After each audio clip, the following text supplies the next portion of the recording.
How are you supposed to stay committed to peaceful parenting when your kids are crazy?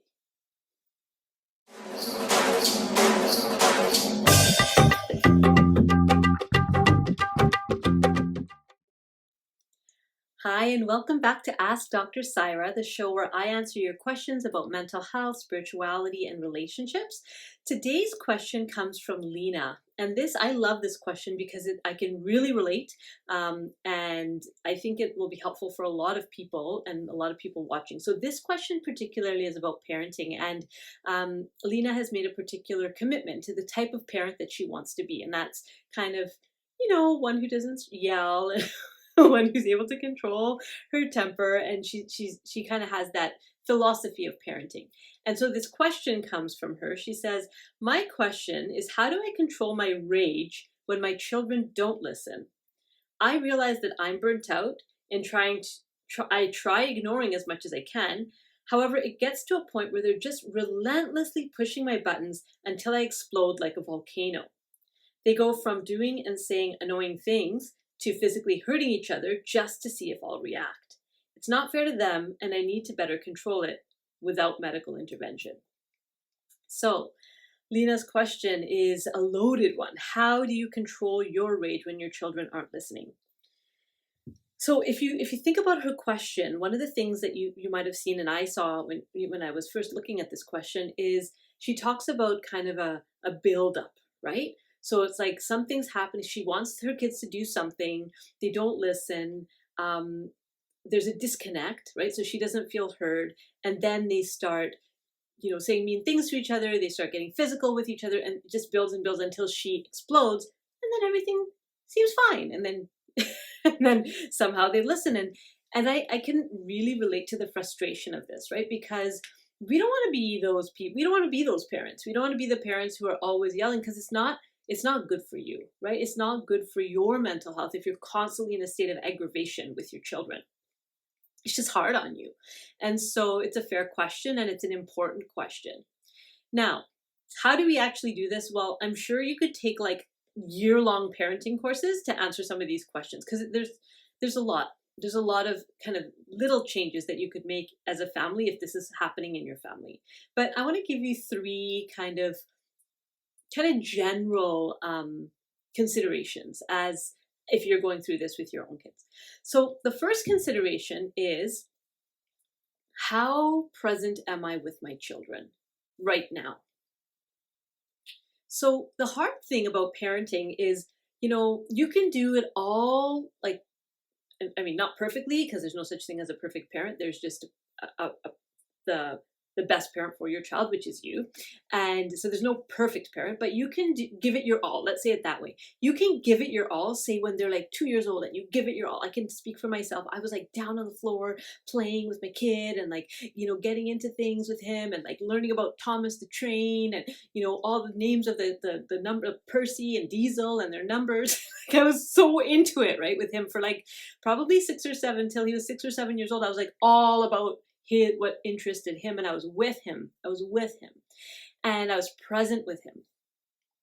And so I feel like I kind of have done my time, right? Like I was like down there playing, and now he's older. Now he's almost 13. But the tough part about being a parent is like that doesn't count anymore. It doesn't count. Like, so it counts in the sense that it made him into the person that he is, but it doesn't count in the sense as a lot of it he doesn't remember, right?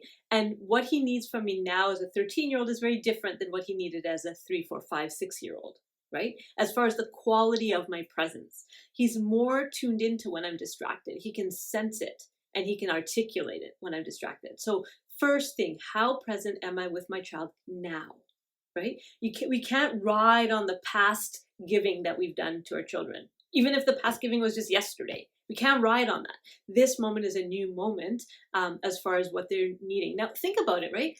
Children are changing so incredibly fast, right? Think about the difference between a 2-year-old and a 5-year-old. Those 3 years, how significant those changes are, right? And then think about the difference between, say, a 37-year-old and a 40-year-old. not that much difference, right? Unless you're taking like doing a year of self-reflection or something, probably you're pretty similar to who you were 3 years ago, 2 or 3 years ago. Kids are not. They're changing really fast. So your presence now with them is the first thing. And you'll find that the more present you are with them, at first they might be acting out if that's kind of been the routine in your household, but eventually they'll feel a sense of soothing, right? Because what children need more than anything else, more than even, I wouldn't say more than food, everybody needs food, but like as an essential basic need, is bonding, right? Another way of saying that is attachment. They need to be bonded. They need to be attached to their primary caregivers, first and foremost. And if they're not feeling bonded, if they're not feeling connected to you, there's going to be acting out. Now, what if you have more than one kid? Right? So if we're saying presence is the first thing, well, what if you have, like, I have 2 kids, so how am I supposed to do that? Like, how do you split the time? It's not about how much time you spend. So I don't have to spend, 43 minutes with my son and 43 minutes with my daughter. No, I spend the time with him and present with him in the context that he needs. And that could be 17 minutes. And then I'm present with her, which could be we're doing a craft for 45 minutes, right? So it's not about like having more like the equal amounts of time. It's about what's the quality of that time that you're spending with the child, right? So one is presence. The second is how do I say this? The quality of your being.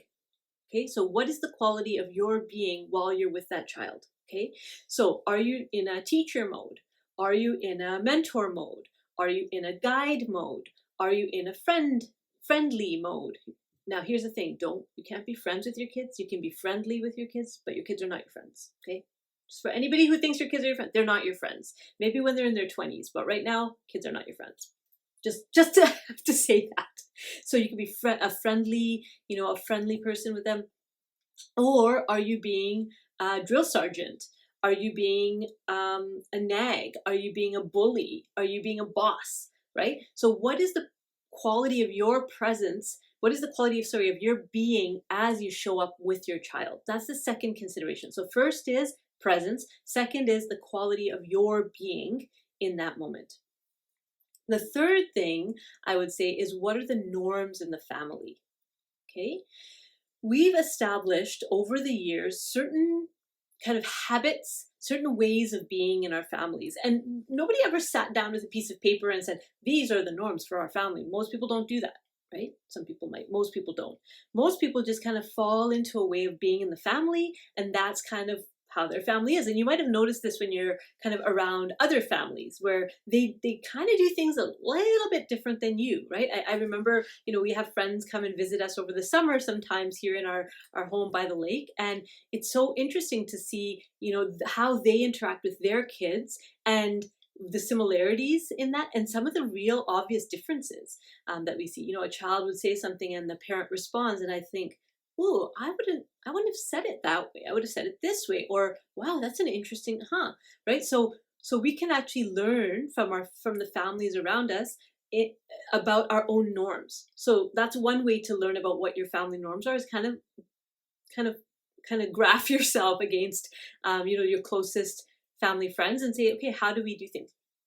An example of a family norm might be dinners, right? That we decide to eat dinners together. Now, in my family of, my husband and my children, that family, one of our norms is that we eat dinner together. But one of the changes that has happened, and I'm not sure I love this change, and we are kind of having to work on it, is that we eat dinner together, but we've been often eating it together in front of the TV, right? We used to eat dinner together at the table. It's transitioned to in front of the TV. So, and it just kind of happened. It just kind of like snuck up on us. And now, as with my co-parent, with my husband, we're going to figure out, is that working for our family, or is that something that we need to adjust in our family? We decide, the adults decide that, and then we kind of test it out with the kids and see how they're faring with this new plan if we make one.